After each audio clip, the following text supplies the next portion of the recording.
గ్రామాల్లో మహిళలకు ఆరోగ్యం పౌష్టికాహారంపై పూర్తి స్థాయిలో అవగాహన కల్పించాలని జగిత్యాల ఎంపీడీఓ రమాదేవి అన్నారు. మండల సెర్ఫ్ కార్యాలయంలో ఐకేపీ వివోఏలకు ఆరోగ్యం పౌష్టికాహారంపై ప్రత్యేక శిక్షణ కార్యక్రమానికి ముఖ్య అతిథిగా ఆమె హాజరయ్యారు. ఈ సందర్భంగా రమాదేవి మాట్లాడుతూ గ్రామీణాభివృద్ధి శాఖ ఆధ్వర్యంలో గ్రామాల్లో మహిళలకు ఆరోగ్యం పట్ల వారు తీసుకునే ఆహారం అలవాట్లు, శుభ్రత పట్ల అవగాహన కార్యక్రమాలు నిర్వహించడం జరుగుతుందని, గ్రామాల్లో వివోఏలు, గ్రామ సమాఖ్య సభ్యులు ఆయా మహిళా సంఘాలకు అవగాహన కల్పించడం జరుగుతుందని ఆమె పేర్కొన్నారు.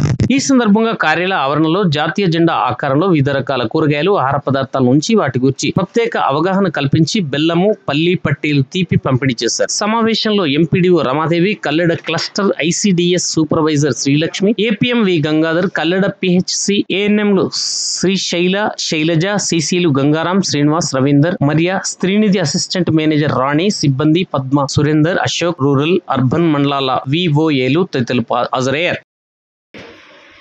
నేర్చుకున్నాం మేడం వాళ్ళు వాళ్ళకి సంబంధించిన హెల్త్కి సంబంధించిన సబ్జెక్టును జనరల్ చెప్పిండ్రు.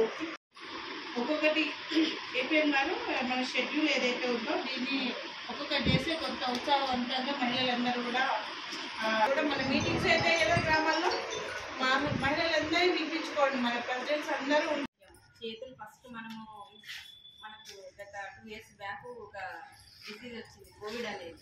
ప్రతిసారి ఏం చెప్పాలం, చేతులు కడుక్కోవాలి, చేతులు శుభ్రంగా చూసుకోవాలని. ఈ హ్యాండ్ వాష్ మీద మేము ఒక స్పెషల్ ప్రోగ్రామ్ ఉంటుంది. స్కూల్లో పిల్లలందరూ కూడా హ్యాండ్ వాష్ ఎందుకు చేసుకోవాలి, దాని ప్రాముఖ్యత ఏంటి అనేది పిల్లలకు మేము ప్రతి స్కూల్లో పిల్లలకు కూడా ఇది నేర్పించడం అనేది జరుగుతుంది. స్కూల్లోనే కాకుండా ఖచ్చితంగా ఒక 20 సెకండ్లు చేసుకోవాలి. మనం ఇంట్లో చేసే పనులు. హాస్పిటల్లో హ్యాండ్ వాష్ వేరే ఉంటుంది, మనం ఇంట్లో వాడుకునే హ్యాండ్ వాష్ వేరే ఉంటుంది. మన చేతులకు సబ్బు పెట్టుకొని ముందు ఇట్లా చేసుకోవాలి, ఇట్లా 3 times ఇట్లా చేయాలి. నెక్స్ట్ వచ్చేసి ఇట్లా వేయాలి.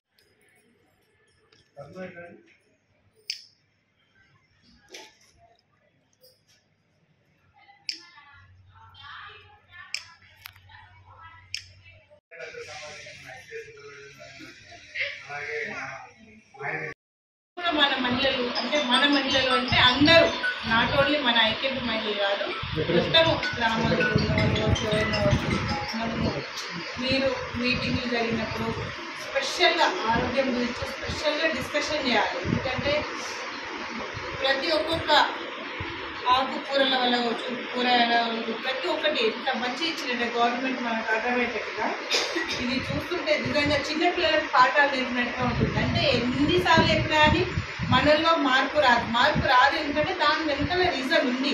మన కుటుంబం కోసమే మనం ఎప్పుడు పాటు పడుతూ ఉంటాం. ఉదాహరణకి మన ఇంట్లో వంట చేస్తాం, ఫస్ట్ భర్త తినాలి, పిల్లలు తినాలి, ఆ తర్వాత ఏమన్నా మిగిలితే మనం తినాలి. అక్కడే సంతృప్తి పడతాం. మనం ఎన్ని వేలు సంపాదించినా కానీ మళ్ళీ ఇదే ధోరణి ఉంటుంది.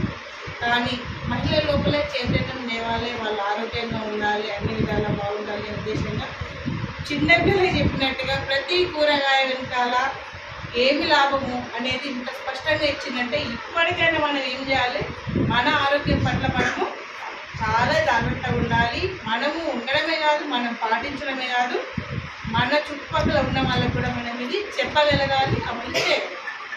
అది మన బాధ్యత, ఇది మెయిన్. అవునా? సో అందరూ కూడా ఇప్పుడు ఏదైతే పాలు ఇస్తాం కదా, పాలు ఇస్తారు. ఇదంతా ఏంటంటే సమపాలలో ఒకరోజు ఇంత తింటే ఆ శిశువుకు ఒకటేసారి ఇంత తినగలరు, డైలీ ఇంత తినాలి, అంటే సరిపడా. అట్లా ఖచ్చితంగా గ్రామీణ పేద మహిళలు మాత్రం ఖచ్చితంగా వాళ్ళు వెళ్ళేటట్టు మీకు చెప్పాలి. వాళ్ళు ఏమున్నా ఇంట్లో కూర్చొని రెస్ట్ అంటారు, అదంటారు, 4 అడుగులు నడుచుకుంటూ పోతే ఆరోగ్యానికి మంచిది. అక్కడ ఏమొస్తున్నాయి బాలింత కూడా ఇవ్వడానికి ఉంది మనకు. అవునా? వాళ్ళు కూడా ఏం తినాలనే మెనూ ఉంది మనకు. అది కూడా పిల్లలు ఒక అబో 2.5 years నుండి వాళ్ళకు కూడా ఫుడ్ వస్తుంది, అది కూడా అట్లాగే తీసుకోవాలి. దాన్ని కూడా మనల్ని అట్లాగే వేస్తున్నారు, అది కరెక్ట్ కాదు. ఒక షెడ్యూల్ అదొక మెనూ ఉంది, దాన్ని మనం ఫాలో అవ్వాలి ఖచ్చితంగా. ఇప్పుడు వరకు చేసింది అయితే కరెక్ట్ కాదు. సో మీరు మీ మీటింగ్స్లో మీరు దాన్ని మాట్లాడండి, మహిళలకు తెలియజెప్పండి, కరెక్ట్గా అది ఇంప్లిమెంట్ చేస్తే హెల్తీగా ఉంటారు. ఇది గ్రామీణ మహిళలకు సంబంధించి.